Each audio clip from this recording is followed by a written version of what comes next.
मागच्या लेक्चरपासून आपण मानवाधिकाराची वंचना करणारे किंवा उल्लंघन करणाऱ्या ज्या समस्या आहेत त्या समस्या आपण चर्चा करू लागलो आहोत। यापूर्वी आपण गरिबी या समस्येची चर्चा आपण केली आणि गरिबीमुळे मानवी हक्काचं कसं उल्लंघन होतं त्याची चर्चा आपण अनेक उदाहरणावरून आपण ती केलेली आहे। तर आता आपण निरक्षरता या समस्येची आपण चर्चा करूयात। निरक्षरतेमुळे देखील अनेक लोकांच्या मानवी हक्काचं उल्लंघन होतं। आता निरक्षरता ही का मानवी हक्काचं उल्लंघन करते? कारण समाजामध्ये आपल्या अधिकाराबद्दल लोकांना जाणीवच नसते। एवढंच नाही तर निरक्षरतेमुळे लोक उघडपणे बोलायला घाबरतात। जरी आपल्यावर अन्याय झाला तरी तो अन्याय सहन करतात आणि म्हणून जेव्हा आपण अन्याय सहन करतो तेव्हा आपल्या मानव हक्काचं उल्लंघन होताना आपल्याला दिसून येतं आणि ही समस्या पूर्ण जगभरात आहे। परंतु भारतातलं त्याचं चित्र हे अतिशय विदारक आहे। कारण भारतामध्ये गरिबीबरोबरच निरक्षरतेचं प्रमाण हे मोठ्या प्रमाणात आहे आणि विशेषतः ग्रामीण भागामध्ये निरक्षरता ही अधिक दिसून येते। आणि ग्रामीण भागामध्ये राहणारा जो उपेक्षित वंचित घटक जो आहे तो त्या घटकाला सदोतीत नेहमी गावाच्या रचनेमध्ये गाव पातळीवर त्याला अन्याय सहन करावा लागतो आणि तो जेव्हा अन्याय सहन करतो तेव्हा त्याचे मानव अधिकार हे उल्लंघले जातात। जसं उदाहरणार्थ म्हणजे सांगायचं झालं तर गाव पातळीवर अनेक प्रकारच्या शोषणाच्या व्यवस्था कायम आहेत। जसे की लिंगभेद आहे, जसे की जाती व्यवस्था आहे, उच्च नीच असा फरक आहे। म्हणून प्रत्येक ठिकाणी गावामध्ये म्हणजे पानवट्ट्यावर, तुमच्या सार्वजनिक ठिकाणी, बसस्टँडवर, समाज मंदिरात अशा अनेक ठिकाणी आपल्या निरक्षरतेमुळे आपली अवहेलना होऊ शकते आणि ही अवहेलना मानवी हक्काला वंचित ठेवू शकते। म्हणून मानवी हक्काची वंचना करणारे ज्या अनेक प्रमुख समस्या आहेत त्या प्रमुख समस्येपैकी निरक्षरता हा एक देखील भाग आहे। 2001च्या जनगणनेनुसार भारतामध्ये साक्षरता दर 64.84% होता आणि निरक्षरता ही 35.16% होती। प्रश्न हा येऊ शकतो, अनेक वेळा आलेला पण आहे। ऑब्जेक्टिव्ह टाईप क्वेश्चन हे सर्व सेवेमध्ये अधिक प्रमाणात विचारतात की या वर्षामध्ये साक्षरता दर किती होता किंवा साक्षरता किती होती आणि निरक्षरता दर किती होता। त्याबरोबरच 2011च्या जनगणनेनुसार हा साक्षरता दर वाढून 75.6% झाला आणि निरक्षरता 24.4% झाला। म्हणजे 2001 पेक्षा 2011च्या जनगणनेमध्ये आपल्याला साक्षरता वाढलेली दिसते आणि निरक्षरताचं प्रमाण देखील थोडंसं कमी होताना आपल्याला दिसून येतं। परंतु भारतामध्ये सर्वाधिक व सर्वात कमी जी निरक्षरता किंवा साक्षरता आहे, सर्वाधिक आणि सर्वात कमी यामधलं जे गॅप आहे तो गॅप मात्र मोठ्या प्रमाणात आपल्याला दिसून येतो की म्हणून या गॅपमध्ये अनेक उपेक्षित वंचित समाज घटक असतात ज्या समाज घटकांना आपल्या अधिकाराची जाणीव करून घ्यावी यासाठी सुद्धा त्यांच्याकडं संसाधने नसतात आणि किंवा अशा अनेक समाज घटक शिक्षणापासून दूर असतात, अनेक संधीपासून दूर असतात आणि निरक्षरतामुळे ती त्यांची संधी त्यांच्यापासून बाजूला जाते। त्यामुळे मानवी हक्काचं उल्लंघन हे मोठ्या प्रमाणात होतं। त्याबरोबरच भारतातला जर विचार केला आपण, भारतामध्ये जी साक्षरता आहे ती साक्षरता एकंदरीत साक्षरता आपल्याला न पाहता आपल्याला ते राज्यवार पाहावी लागेल आणि म्हणून 94% साक्षरता ही केरळ राज्यामध्ये आहे आणि ही भारतातलं साक्षरतेचं सर्वाधिक प्रमाण आपल्याला पाहायला मिळतं, ज्याच्यामध्ये फक्त 6% निरक्षरता आहे। परंतु बिहार या राज्यामध्ये सर्वाधिक कमी साक्षरता आहे आणि तेथे साधारणतः 36% प्रमाण हे निरक्षरतेचं आहे आणि हे प्रमाण 2001च्या जनगणनेनुसार एकूण भारताच्या लोकसंख्येपेक्षा साक्षरतेपेक्षा निरक्षरतेपेक्षा हे 36% 2011च्या जनगणनेनुसार हे बिहारचं जास्त आहे. म्हणून बिहारमधील जनता, बिहारमधील लोक हे महाराष्ट्रातच नाही तर भारतातल्या अनेक कानाकोपऱ्यांमध्ये अतिशय अल्प दरामध्ये ते काम करताना आपल्याला दिसतात. आणि यामुळे हे का करतात? कारण ते निरक्षर असल्यामुळे त्यांना कुठलेही कामं करावं लागतात. एक अशा प्रकारचे अनेक अहवाल उपलब्ध झालेले आपल्याला दिसते. म्हणून सर्वाधिक केरळ राज्यामध्ये आणि सर्वाधिक कमी हे बिहार राज्यामध्ये आपल्याला इथे साक्षरतेचं प्रमाण पाहायला मिळतं. इथे निरक्षरता 6%, इथे निरक्षरता 36% आपल्याला दिसून येते. एकंदरीत विचार करता भारताचा, ज्याच्यामध्ये 82% पुरुष साक्षर आहेत आणि महिला ह्या 65% साक्षर आहेत, इथे सुद्धा एक मोठी दरी आपल्याला दिसून येते. ज्या निरक्षरतेच्या आधारावर निरक्षरता आणि अज्ञान आहे म्हणून अनेक प्रकारचे अन्याय आणि अत्याचार होतात. ज्या अन्यायामुळे आणि अत्याचारामुळे मानवी हक्काचं उल्लंघन हे नेहमी होतं आणि ते लक्षात पण येत नाही. म्हणजे आपल्या हक्काचं उल्लंघन होतं हे लक्षात पण येत नाही. आता उदाहरणार्थ कुठल्याही कुटुंबामध्ये जी आपली कुटुंब संस्था आहे भारताची, ती पितृसत्ताक कुटुंब पद्धती आहे आणि त्या कुटुंबामध्ये जी महिला वावरते, मग ती कोणीही असो, ती 80 वर्षाच्या म्हातारीपासून ते लहान मुलीपर्यंत, ती अनेक वेळा वेगवेगळ्या प्रकारे तिचे अवहेलना कुटुंबामध्ये होताना दिसून येते. आणि हेच प्रमाण साक्षर कुटुंबामधलं फार कमी आहे. म्हणजे साक्षर कुटुंबामध्ये जे स्त्रियावर अन्याय होतात ते अन्याय कमी प्रमाणात होतात. ते निरक्षरतेच्या तुलनेमध्ये ते कमी आहेत. पण निरक्षरता असल्यामुळे महिलांना आपल्यावर जो अन्याय होतो आहे त्या अन्यायाची जाणीव नसते आणि म्हणून तिच्या अधिकाराचं उल्लंघन होतं.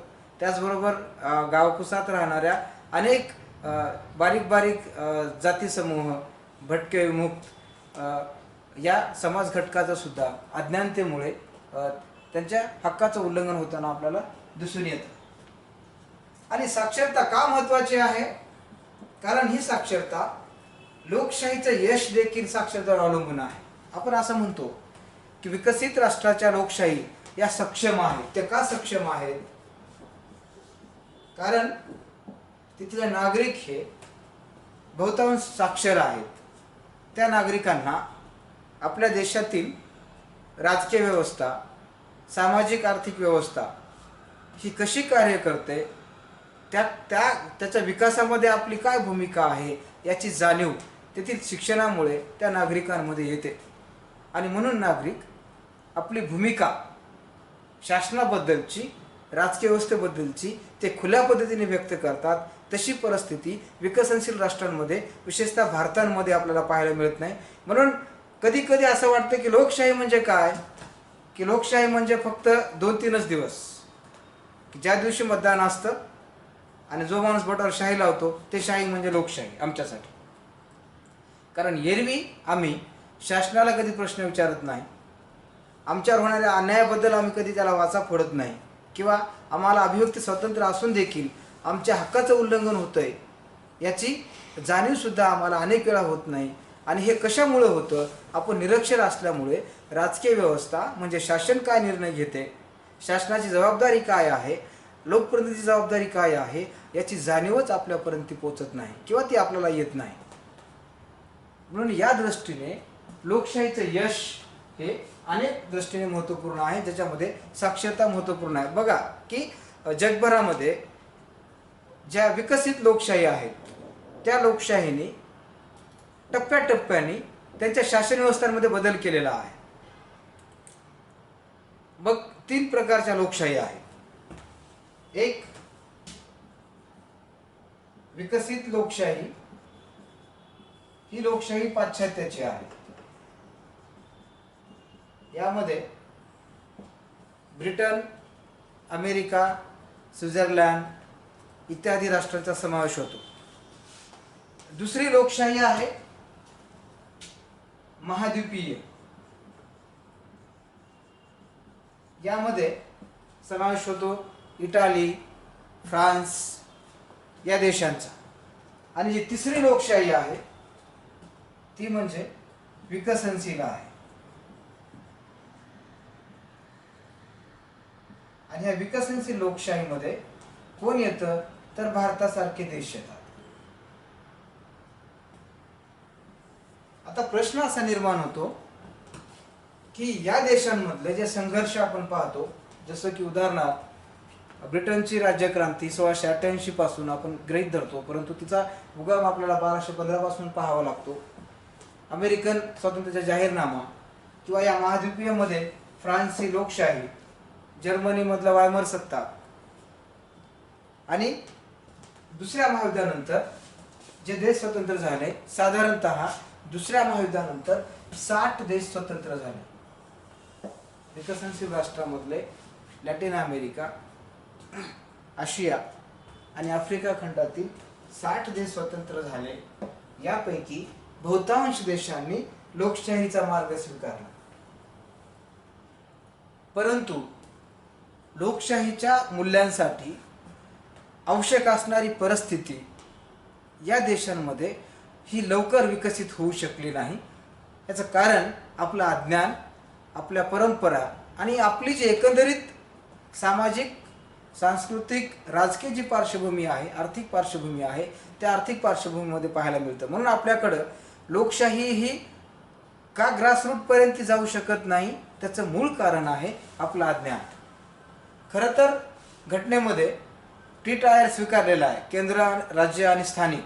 परंतु स्थानिक शासनांमध्ये अज्ञान असल्या कारणाने लोकांना आपल्या पदाबद्दलची जबाबदारी, आपल्या पदाबद्दलची जाणीव किंवा आपण या राजकीय प्रक्रियेचा एक महत्त्वाचा घटक आहोत ही जाणीवच त्यांच्यामध्ये विकसित होताना दिसत नाही. त्याचं मूळ कारण आपल्याला अज्ञानामध्ये शोधावं लागेल. म्हणून लोकशाहीच्या यशामध्ये या निरक्षरतेचा फार महत्त्वाचा वाटा आपल्याला पाहावा लागतो. जर आपण साक्षर असू तर आपली लोकशाही सुचारू पद्धतीने कार्य करेल. जर निरक्षर असू तर लोकशाहीमध्ये अनेक प्रकारची आव्हाने येतील.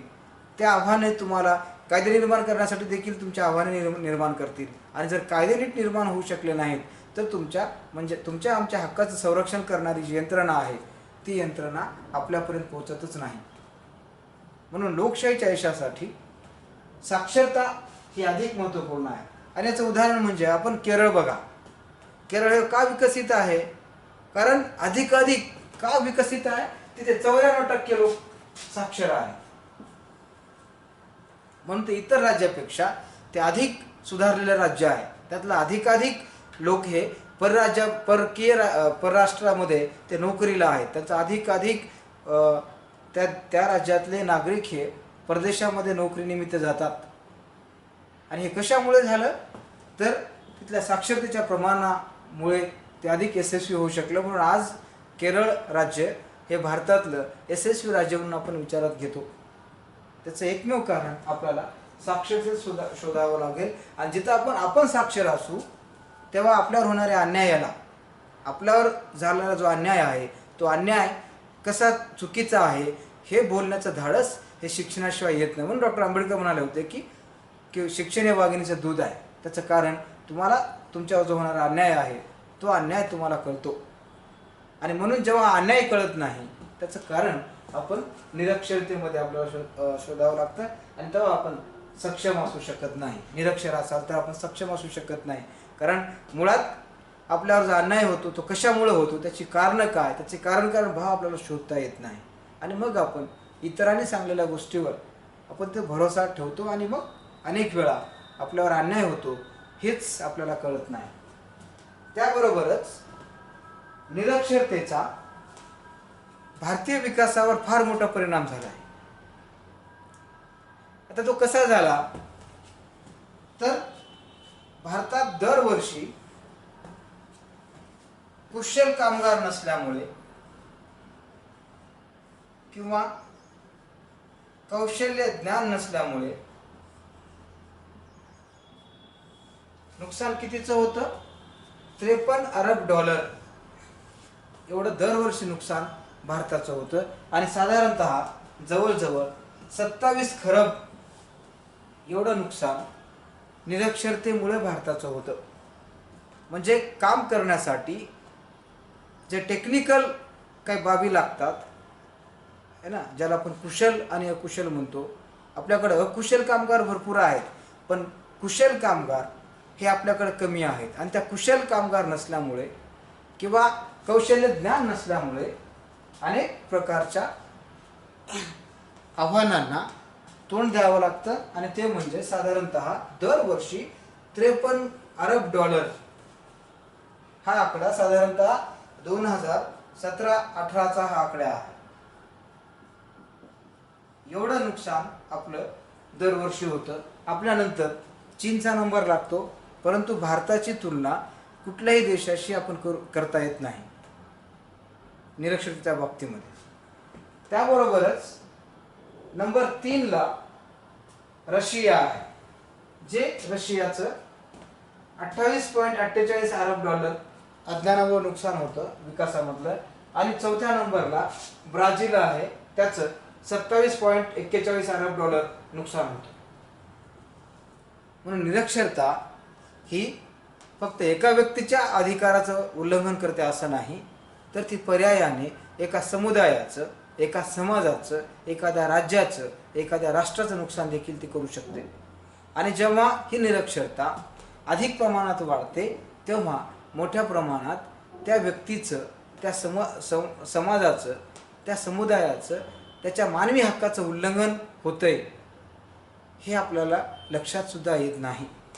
म्हणून मोठ्या प्रमाणात विकसनशील राष्ट्रामधले हे जे अज्ञान आणि निरक्षर असणारा जो समूह आहे किंवा लोक आहे, हे मोठ्या प्रमाणात कोणत्या कामामध्ये गुंतलेले असतात किंवा त्यांना कोणतं काम लावलं जातं की जे काम अतिशय अंगमेहनतीचं आहे, ज्याचं उत्पादन कमी, ज्याच्यातून मिळकत कमी आहे, असे कामं आपण निरक्षर असल्यामुळे करतो आणि आपल्याला तेच काम महत्त्वाचं वाटतं. म्हणून निरक्षरतेचा परिणाम हा व्यक्तिगत विकासाबरोबरच राष्ट्रीय विकासावर देखील होतो. म्हणून निरक्षरता ही मानवी हक्काचं उल्लंघन करणारी किंवा मानवी हक्कांना वंचित ठेवणारी ही एक निरक्षरता आपल्याला महत्त्वाची समस्या आहे, हे समजून घ्यावं लागेल. Education of all global monitoring report या रिपोर्टनुसार भारतातील जी निरक्षरता आहे ती 1991 ते 2006 या काळामध्ये भारतातला जो साक्षरता दर होता तो दर 48% 43% आला. म्हणजे इथे साक्षरता वाढली असा याचा अर्थ होतो. आणि या अहवालाने साक्षरता वाढल्याचं हे नमूद केलं, पण त्याने आणखी एक नमूद केलं की ही जी साक्षरता जी वाढली, तर ही साक्षरता वाढली परंतु लोकसंख्या ही तशीच वाढली. या साक्षरतेबरोबर लोकसंख्या वाढल्यामुळे साक्षरता वाढली हा फरकच आपल्या लक्षात आला नाही. म्हणून निरक्षरता ही लोकसंख्या वाढीबरोबर ती देखील वाढलेली आपल्याला दिसून येते.